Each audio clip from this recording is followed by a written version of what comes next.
Good. All right. Thank you, everyone, for coming. I think the last time we were together was post-trade deadline, so obviously a lot has happened since then. But you know, at the time we talked about the group that we had that we believed in. I think those guys, despite the ultimate end that was painful, did a lot to prove us right. A great run towards the playoffs, and then a hard-fought series against the Warriors. And I think right now we're seeing some of the recognition for that group from, I got a list here so I don't forget them all, but Domas and De'Aaron as all-stars, Keegan setting the rookie three-point record, Coach, unanimous Coach of the Year, congrats to him and his staff. Pacific Division champions, De'Aaron, Clutch Player of the Year award, and of course the return to the playoffs for this city and organization was fantastic. You know, a tough end, always is when you make the playoffs, but proud of Coach Brown and his staff for what they did from day one up until Game 7 here. So fantastic run. You know, we've talked, I think, since I came here about kind of a short-term goal of making the playoffs. I'm happy to finally have that box checked, but it also means now on to the next goal of building this thing into a long-term playoff team, win some rounds in the playoffs, and ultimately contend for a title like we've talked. So the job's never done. We know we got work to do, but happy to take questions. All right, James, go ahead. Yeah, Money, first of all, congratulations on Executive of the Year. Secondly, you've built a staff here, you've built a culture here over your 3 years. How good does it feel to actually see it work out? I mean, when you take a job like this that many had felt in before, it's not a sure thing, but you guys have really turned the corner here. And yeah. Where's your sweater vest? We were just talking about it on the way over. My signature vest it was lucky for parts, but it's in the wash right now. So, but yeah, no. First of all, thanks to Vivek for just his faith in me and my group, and we got the group back there who I've mentioned many times, but Wes, Phil, Paul, Alvin, on and on down for our front office. It's a lot of work, but that went into it. But those guys do a ton. But I think, yeah, we always have, I think the faith that in the decisions we're making, that we think it will work out. We're putting ourselves in a good position, but it's always nice to have the validation. We got a lot of that this year. We know there's more to go, but it's certainly nice to see the results, manifest on the floor. Tony. Money, it's been almost a year since you hired Mike Brown. When he first came in, he was talking about the soul of the organization. That seems like it's bearing itself out right now. Just wanted to get your thoughts on that, because yesterday he did talk about the connectivity up and down the line. Just mentioned that. He mentioned Martinez yesterday. Just wanted to get your thoughts about how that coming together as far as being the soul of the organization. Yeah, I think, well, first of all, Mike's unanimous Coach of the Year speaks for itself, and the job that him and his staff did, fantastic. And I think I've talked a lot about too, I know my strengths and weaknesses, and Mike's a fantastic compliment to me. He's an incredible culture builder. We saw from day one all the way through the ups and downs of the season. We had a pretty young team, and to be able to coach them, get the most out of them, prepare them. We had, I don't even know, 5 or 6 guys I think make their playoff debut this year, and to take the defending champs to 7, to have those guys continue to respond while still having a voice that they listen to through all that is what makes them special. Yeah, I just want to ask you about 2 specific player situations in the offseason. Starting with Sabonis, obviously he's extension eligible. The CBA has altered the rules a little bit. How do you view, do you feel like that is a conversation that will be explored? Yeah, Domas is obviously an all-star this year. I think should be all-NBA along with De'Aaron, so we'll find that out soon. But yeah, Domas is a huge part of obviously what we do, and we're going to, do all we can to keep him here and build around him. And then Barnes is probably your highest profile free agent. Just what's your view on his potential future? Yeah, no, I think for us, look, we're, I don't even know, 3-4 days away from a pretty painful And so we're going to sit down, have all those conversations. Obviously, Harrison's been a fantastic part of our team, of that leader, and one of two guys with championship experience for us, which was a big part of getting our young guys ready to go. So we'll have all those conversations in the coming weeks. Chris? Monty, Mike has said even yesterday and throughout the year that to go to the next level is going to be even harder than what you guys achieved making the playoffs. Just what's that look like in your mind, the team taking that next step towards perennially contending and then potentially becoming a championship type team? One great thing is when you're able to kind of break through into the playoffs with a team as young as ours, it gives you the chance to have a nice long playoff run and have a lot of success in the playoffs. It doesn't guarantee anything, so we know we got a lot of work to do. 48 wins is fantastic for this group, but teams that go deep in the playoffs are usually winning in the 50s or higher. So we know we got to continue to improve, and that's going to come internally and externally. So we got I think a great group here. Those guys showed what they have the potential to do, and now Mike and I both talked about it at the end of the season. Big off season, years to come to continue to grow and continue to learn from this playoff exit and what can we do to go further. But we're always going to have to continue to improve this team no matter what, because as we'll see, whether it's staff, players. You're going to have to replace guys even if you're having success. So, that's just the challenge for us going forward. Brandon? Monty, what did you see from your two All-Stars throughout the course of this season, not only as individuals but as a pairing? And how does it change roster construction for you when you have those two guys locked in? We do a lot of kind of planning and forecasting of what it's going to look like, and we talked about it when we initially traded for Domas and our vision, but until it comes together, it's you're not sure exactly what it's going to look like. But those two guys have just, I think, surpassed expectations both individually and with each other, and then really ultimately with how their teammates play off of them and play with them. So seeing that's been great, and those two guys they not only are great individually, they make the game easier for others, but guys love to play with them. Their unselfishness, their ability to make their teammates better, their personalities, all those things make give us a chance to be pretty special. Yeah, Monty, one of the first things you did when you got the job was give De'Aaron Fox that max extension. I'm curious now, 3 years later, where have you seen him grow the most, maybe as a player and a person? I think De'Aaron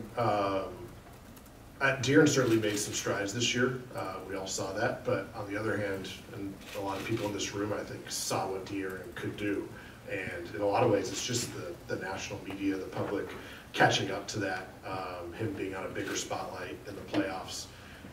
But to go into your first playoffs and do what he did, and then to continue to do it with, playing through an injury, and come up just 1.5 short is incredible. And, and now he knows it's on him to continue to grow and lead this team and take us deeper into the playoffs. But he had a fantastic season, and he's going to get a ton of accolades. He already has, and they're well deserved. And he's going to continue to grow as not just a player but a leader for us, like he's done.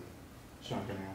Hey, Mike, what would you what would you identify as maybe your priority heading into this offseason, and would that be any different than maybe what it had been around, say, trade deadline?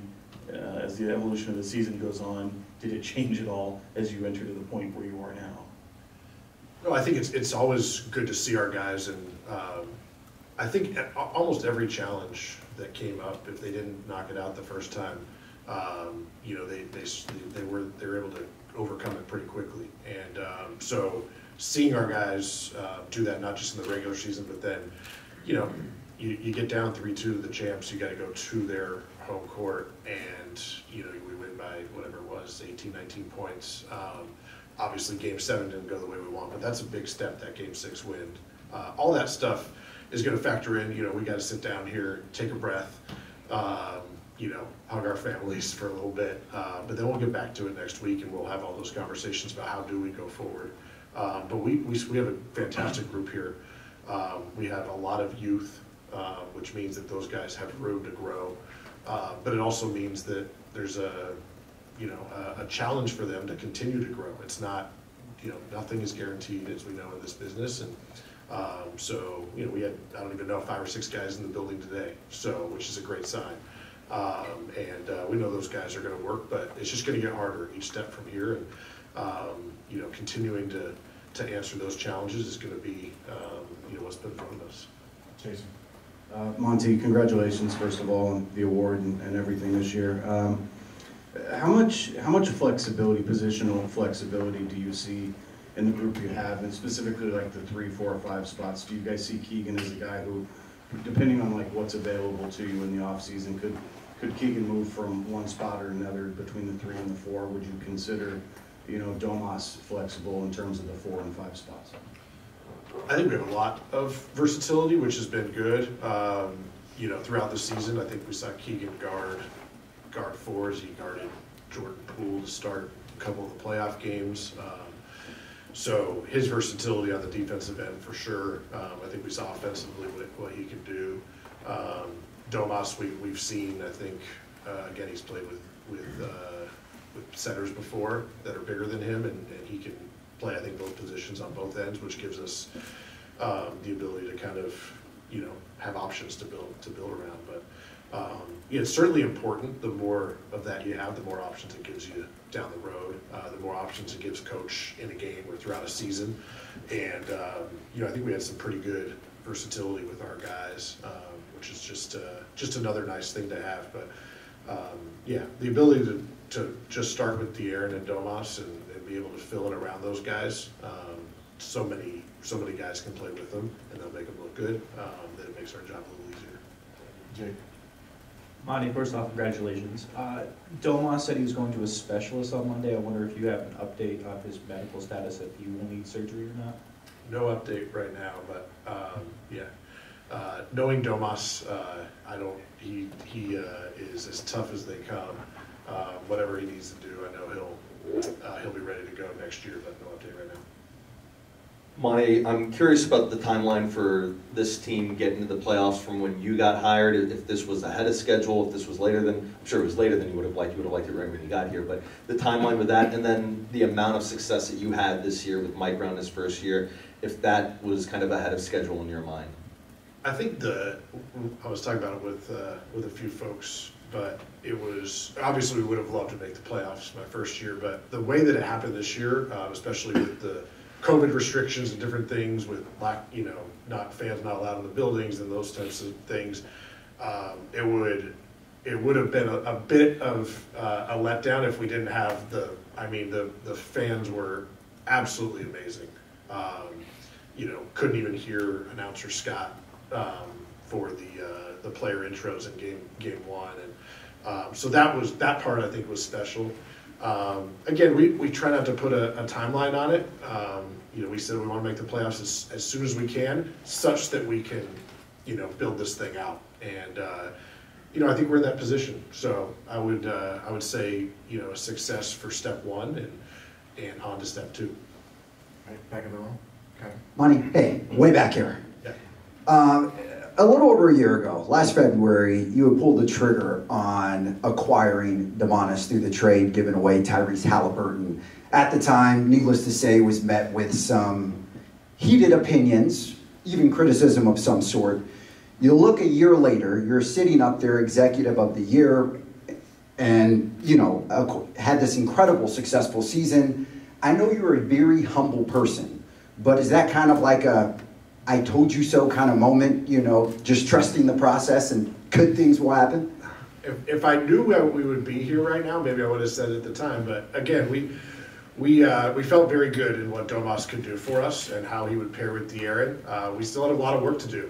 We had a big summer after that really helped to fill it around those guys and solidify what ended up being the playoff team. But look, we know when fans or media or whoever is saying something about a transaction, what they're really saying is, like, I want this to work out. And so sitting here this year, it just means that, you know, we're happy that we've reached this point. Again, we'll continue to take bets that we think have a good chance to work out. We're not gonna bat 1,000, so there's gonna be other times where we take them and they don't work out. But we've had a nice run. Credit to my group there for pushing me on a lot of them, and you know, and credit to Mike and the players for ultimately, you know, putting it all together. So, you know, we talk a lot about like the individuals we bring in and the talent level and who they are as human beings, but you never know what it's going to be, especially when you have a ton of turnover like we had, new coaching staff. I think we turned over half the roster. You don't know what it's going to look like. And so credit to those guys. I know they had a lot of great comments the other day about the, you know, just the camaraderie that the team had and how they were all pulling for each other. You know, how Mike and their staff helped do that. And so to me, that's the special part, is seeing it all come together, you know, and not knowing what's going to happen. Kirsten. Monty, I'm curious, after this remarkable season, if there was one decision maybe that sticks out more to you that helped you get over the hump of getting the season to the playoffs, or if you think, you know, it's also paired with some luck and a bunch of decisions that were made. Yeah, I don't think it was one. It was, look, like I said, we try to, each decision we try to put ourselves in a better spot. And we've had big trades, we've had signings, we've had hirings, obviously coach. All those things go into it, and certainly a nice little sprinkle of luck here and there doesn't hurt. But you know, it's never one thing, and I think this time in particular, it was many things, and not just the guys that we brought in, the guys that were here, who took steps, who bought into what you know, a new coaching staff was preaching, fit in with their new teammates. So there's a ton of credit to go around, and it's testament to all those folks. Chris. Monty, I know part of the draft process for you guys is projecting out players, and you have models that help you do that. I'm curious how Keegan did relative to what you projected for him. I know obviously you guys are high on him, and Mike talks about him, you know, being in a rare position as a lottery pick who's starting for a playoff team. But just in general, how did Keegan perform this season relative to your expectations, and what do you need him to improve upon going into next year? Yeah, I was hoping I was be able to read off Keegan Burry Rookie of the Year on here, but that was not to be. But you know, a rookie who started 7 games in a playoff series, was, if not, I believe, the most winning impact rookie on the court this year. And while we didn't ask him to come in and shoot 30 shots, he certainly could have. I mean, he was the leading scorer in college basketball last year. But to come in and know what we need, which is actually defend multiple positions, hit shots, cut to the basket, play off our veterans. I thought it was a fantastic year for him. I wish I could say I knew he was going to come in and shoot 40% and hit over 200 threes, but testament to him, he came in and surpassed expectations. For him, it's just, I think he said it, it's just a continued learning experience. I think we even saw the playoffs being a microcosm of his season, and you know, hopefully what his career is to come. And he just got better and better as the playoff series went on, and was one of our best players in Game 6 and 7. So you know, I think I wish he had gotten more accolades, but the good thing about Keegan is he doesn't care, and he knows that he contributed to winning, and we're going to need him to just continue to take on more and more going forward, and he's going to be able to do that, I think. All right, James, and then Andy. Monty, 2 things. Number one, like mid-season, you didn't even have a contract for next season, and that was like a big topic of debate, and here you are with Executive of the Year. How much is that sort of, what does it mean to you to get that and to know that you're going to be here long term? And then also, every time we hear Monty, it's always Monty and Wes. How much has Wes meant to you in this 3-year journey as you've taken on your first job? Well, I think my wife is the most happy, so we can settle in. This is actually, I think I mentioned this before, but this is the first like house I've bought. We rented in Houston. We lived, I think, in 8 places in 9 years. So it's just nice to call something home. And, you know, my kids love it here, and so that part's fantastic. In addition to all the people, you know, in the organization that we get to work with and be around, and, you know, you guys and the community has been fantastic. But, yeah, no, yeah, Wes gets mentioned a lot, and he does a ton for us. And, you know, he would then point to Phil, and who runs our draft process, and I get to take credit for all Phil's fantastic lottery picks. And then Phil would point to Paul, who was the GM of the year in Stockton, and Paul would point on down the line. So, and I talked about it too.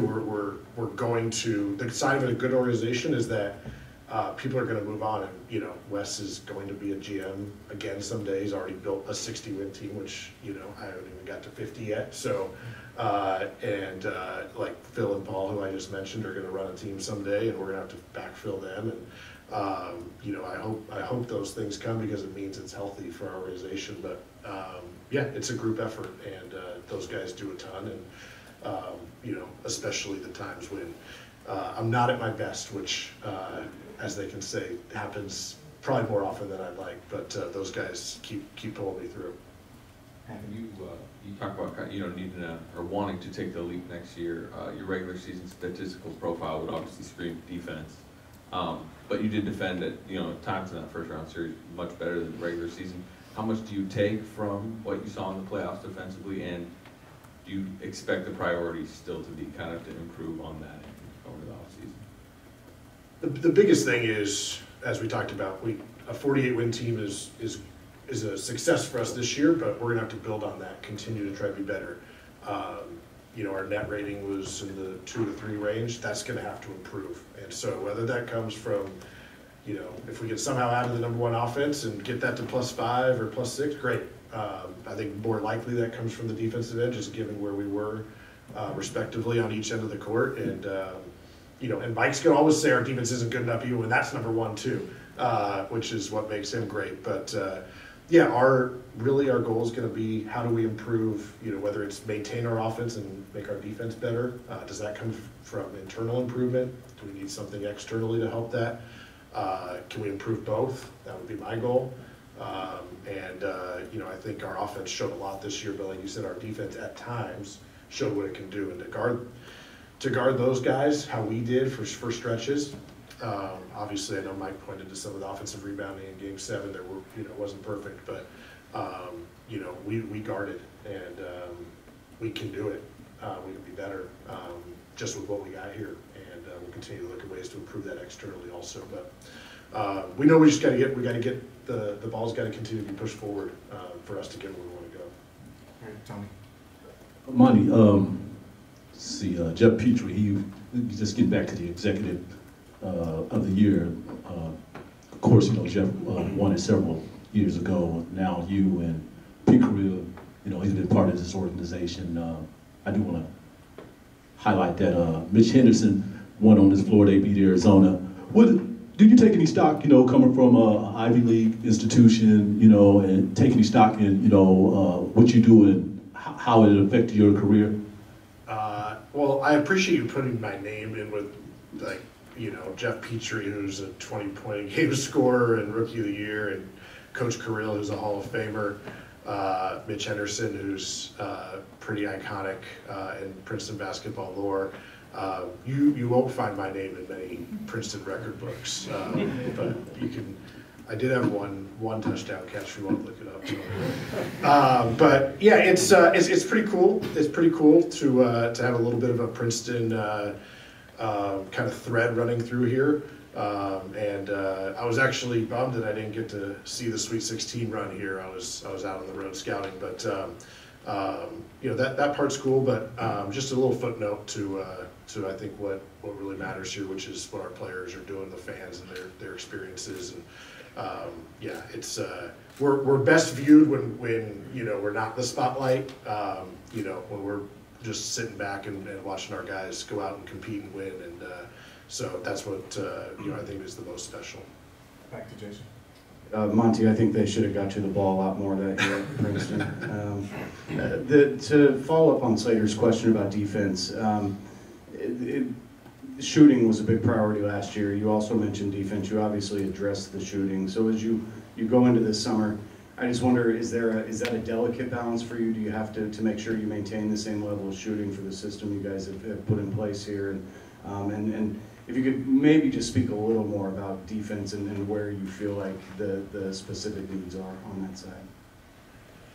Yeah, shooting, especially as we saw this year, and in the NBA, it's just going to become more and more important. So, shooting is always going to be something we need to put on the floor, especially just to maximize Domas and De'Aaron and just the incredible space they create. But yeah, every time, you always want to continue to shore up your deficiencies, but you don't want to pull on one string and, lose another. So we're going to have to do it in a way that, we're able to put all the things we need on the floor for both offense and defense. So, I don't know, delicate balance. Everybody's has the same challenge, but yes, we need to maintain and improve. We can't just make trade-offs that keep us in the same spot. Defensively, I thought we did a lot of good things. Mike did a fantastic job just laying a foundation, especially for a new coach to come in and try to do this with a bunch of new bodies. It's not going to be perfect from day one, but despite our, maybe game 7, our defensive rebounding was top 10 all year. That's fantastic. That's a lot of effort and just getting in the mix. We're really not like a huge team this year. We didn't foul. We didn't give teams easy buckets, by staying at the free throw line. We turned teams over. Obviously teams were able to find some success in the paint, but that's, in some ways the makeup of our team this year. So, we'll look at ways to maybe shore that up, but we want to do it in a way that we're continuing to, do what makes us special. And, this year that was our offense, and, we showed defensively that we can be better. And if we get that thing, like I said to Anthony, we can keep our offense where it is, improve our defense. And now we're hitting some of those indicators that say, this is a contending team. So that's going to have to come both internally and externally. Sean, just a couple real quick. I'm curious, you start off taking this job, and here you are sitting today as Executive of the Year. I'm just wondering, what do you know now that maybe you didn't know then that you were going to, within that journey to get here today? Like, what was kind of like the biggest takeaway from when you took the job to where you were today? I wish I would have known. It would have been a little less stressful at certain points. No, it's you learn so much of this job, and credit to, we got Alvin, Wes has been a GM, Joe Dumars was here, and on. The people who have just lent their advice and experience to me along the way has been huge. And I hope I'm in a better spot as an executive now than I was when I came in. But that would just be because of the people who have helped me along the way. But really, it's just about getting good people in here, because you can't do it alone, not even close. And you gotta lean on those folks. And we've done a great job, I think, of the people that were already here, the people we brought in, not just the players that we talked about, but our staff. They've all done a fantastic job to just help support me and this whole organization.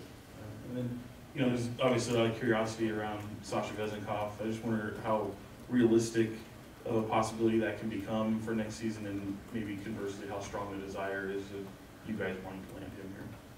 Yeah, Sasha's a guy, obviously we traded for the rights last year and continue to track. He's playing in the EuroLeague playoffs right now, so right now we're enjoying watching him and his team, and they've had a fantastic year. And Olympiacos is a fantastic club, and we've been able to get to know him a little bit, and so again, we'll sit down, see what our off season look like here in the next few weeks, and that'll be a decision for later in the summer. But right now, enjoying watching him in the playoffs. All right, thank you guys. Real quick, folks, I'd like to, I guess Shannon's got the trophy, but if I can get Wes and Phil and Paul Allen to come up, and I just like to recognize these guys for all the work they put in.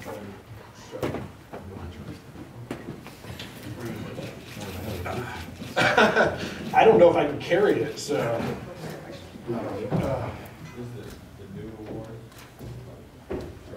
Jake.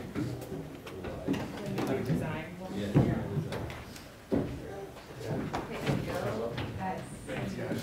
What do you want to do, Becky? Becky just tells us all what to do. Can I also, can everybody, you guys know, can I thank Becky, Shannon, Michael, and Avery?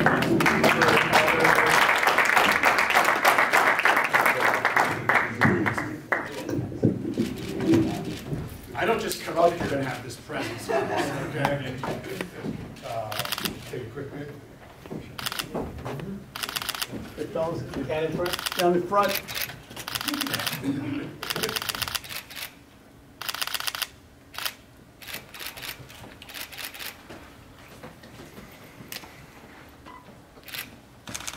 Okay. All right. Thank you, guys.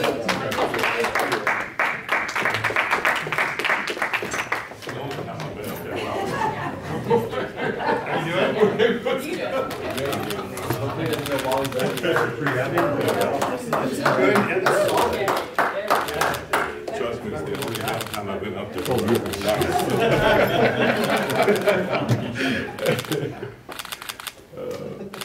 Shay, you gotta put a lot of these back in the boxes. I know.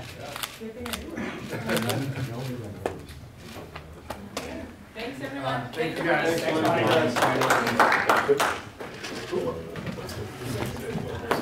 Thanks,